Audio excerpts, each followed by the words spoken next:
Hello, this story is called Violin Hill and was taken off of r/Let's Not Meet. Around 2 years ago, I finally moved into a brand new house in a brand new building estate in Australia. I was one of the first to have a finished building in the area and was elated to finally gain independence. The first few weeks went by as normal, and during that time, I'd often take walks alone with the dog in the afternoons and roam the surrounding estate area. All the roads around us had been partially completed and all other properties were marked out, but no other houses were built, excluding one that was directly opposite of mine. The house looked finished, but there was no driveway laid out yet, and what I could gather, no one lived there. To the left of my house, roughly a few hundred meters away, was a field with a huge hill in it. I later found out that the whole area was council property. Not only was no one allowed to build up there, but the whole hill was basically a no-go zone. For whatever reason, the council just didn't want people on it, so the whole area was surrounded by a huge chain-link fence. The only other noticeable feature in the area was a small abandoned farmhouse with a shed a few kilometers away down the road. I knew nothing about it and often went walking there with the dog, as it gave me something mild to explore amongst the vast nothingness I was living around.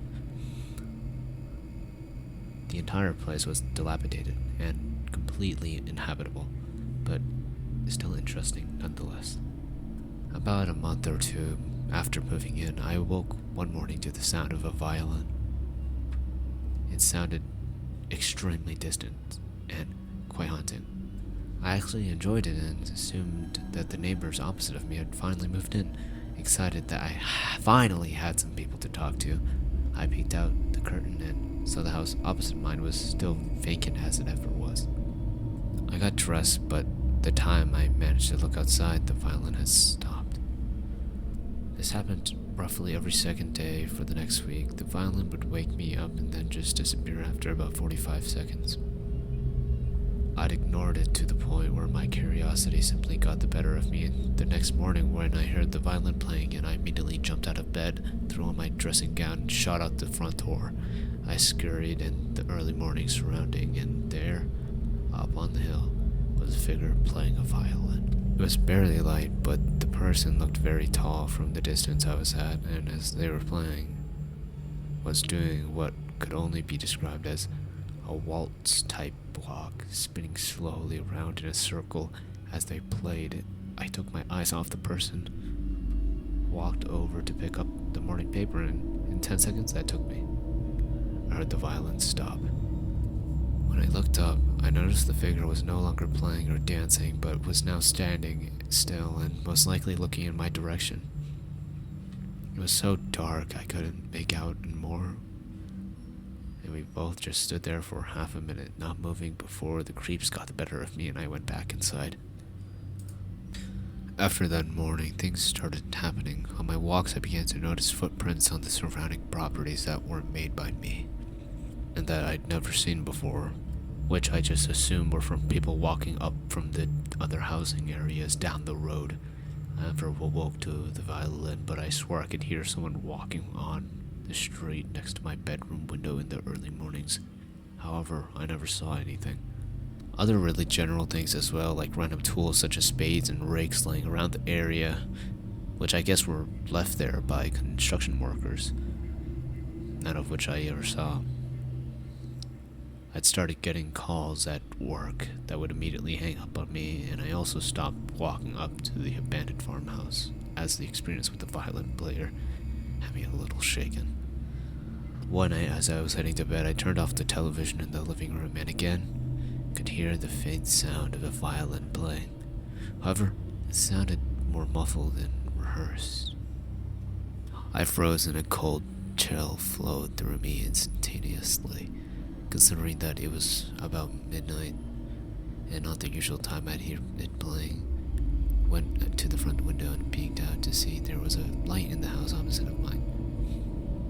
It was clearly a candle, as I could see the dim light flicker in the empty window. And the music sounded like it was coming from an old record player, but in the 10 minutes I watched, I never saw any movement inside the house. I moved away from the window sufficiently freaked out, and after another 5 minutes I heard the music abruptly stop, peeked out again to notice the light was now out. I never saw anyone, and I began to become unsettled in the house and would often invite friends over to hang out until late, but of course, nothing would ever happen when someone else was with me. I never bothered to tell any of my friends, because without evidence I figured they'd just give me shit about it, and I'd just become more agitated. But nothing compared to what happened next.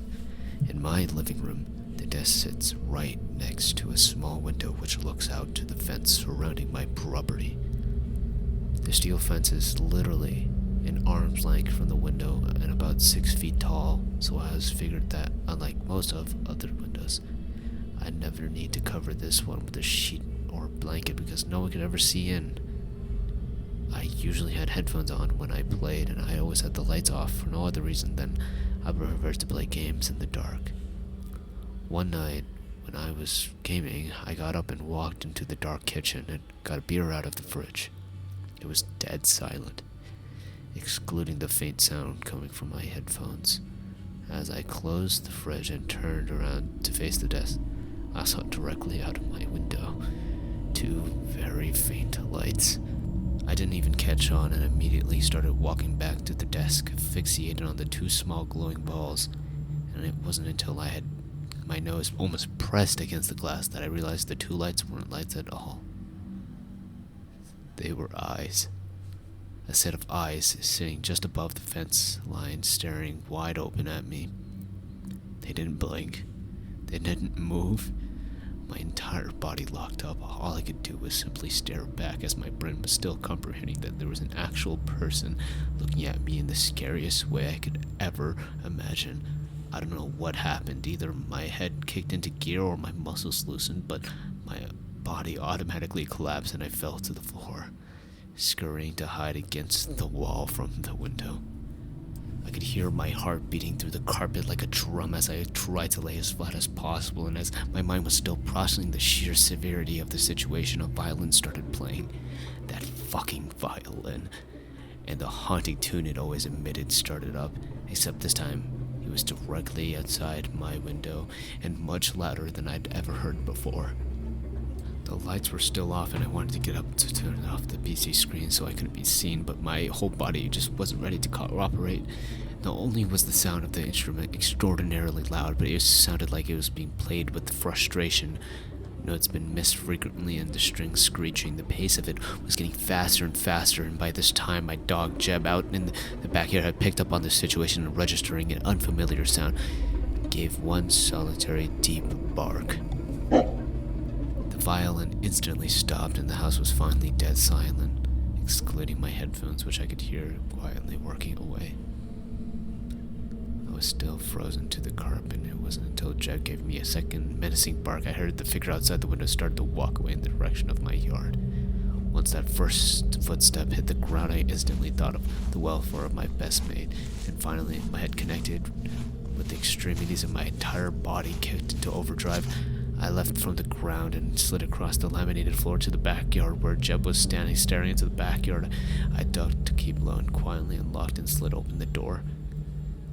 Usually doing so would notify Jeb that he was allowed inside, but when the door opened up, he didn't move an inch and was completely fixated on the pitch black backyard. Everything told me not to go outside, but there was no chance I was letting anything happen to my dog, and I moved on to the alfresco. Moved behind Jeb, put my hand under his collar and attempted to back him toward the house. Jeb is a pure Labrador and weighs like a sack of sand, so when he doesn't want to move, it takes sheer force to pull him in the direction and you want him to go right now. Jeb wasn't going anywhere. I yanked at his scruff, and as I did, he emitted a bark like I've never heard before, a deep, bellowing, "fuck you, right off" sound that elevated my nerves to an all-time high. We both just stood there, waiting for some form of reply, and I couldn't remember how long we both just froze there, but eventually I heard the footsteps from around the side of the house begin to walk away. But not a simple walk, almost like whoever was doing it was slowly dancing in a circle, the footsteps keeping to a beat as they drifted away from the house into the distance. Once I couldn't hear anything, Jeb licked his lips, gave me a look, and wandered back inside. I followed the locked door behind me and spent the night reverting to my childlike self, hiding under my bed, the covers, with my dog. I didn't sleep a wink. That was the last time I ever saw or heard the violin player. The following morning, when the sun finally came up, I called into work sick and called the police. They scoured the parking lot next to mine and found there were footprints in the dirt. However, there were so many there that it was impossible to tell who's who. The only description I could give off to officer was his height. He would have to had been over 6 foot to stare over that fence at me, but they explained that he could have been standing on something or on his toes. They also told me they've never received a report of anyone playing a violin in an area or anyone been in the fenced off hill either. I essentially looked like an insane person, but the officers were very nice about the whole thing and offered to patrol the area for the next few nights, which helped put my mind at ease. Nothing else has happened since then. Over the next year or two, people finally started moving in, and I tell them all the story about the figure I saw, some of which still used to keep their children in line, which I found funny. One guy nicknamed the council lot Violin Hill, and the same name has stuck around our street since then. I even spent a period of a time scoring the depths of the internet for that violin tune I kept hearing, but could never find it. There was a few classical pieces that seemed reminiscent, but I've since thought whatever tune was played must have been self-composed, which creeps me out even more. I'm still in the house and I tell people the story, and I haven't changed my routine one bit, which has really helped me to block out the fear of the experience.